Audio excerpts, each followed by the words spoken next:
Welcome to the Tech Egg. Don't get scrambled. Enjoy the video.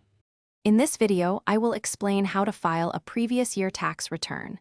It is important to file your taxes even if you missed the original deadline. The Internal Revenue Service may assess penalties for failure to file, which can be significant. Filing promptly can help you avoid additional interest and penalties, and it ensures you receive any refund you are due. Let's get started on understanding this process. To begin, you will need to gather all necessary financial documents for the tax year you are filing.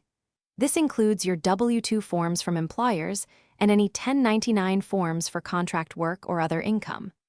Don't forget to collect statements for deductions, such as mortgage interest or student loan interest, and any records for potential tax credits. Having everything organized will make the process much smoother. Once your documents are ready, you can prepare your return.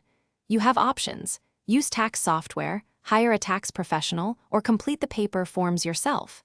Ensure you use the correct forms for the specific tax year you are filing. After completing your return, sign and date it, then mail it to the Internal Revenue Service. Remember to keep a copy of everything for your records, including proof of mailing. After submitting your past due return, be aware of potential outcomes.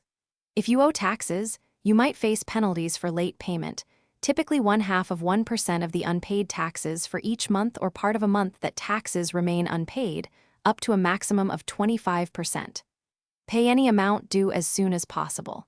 If you are due a refund, the Internal Revenue Service will process it, and you can check its status online. Thanks for watching. Consider subscribing if I helped unscramble your problems.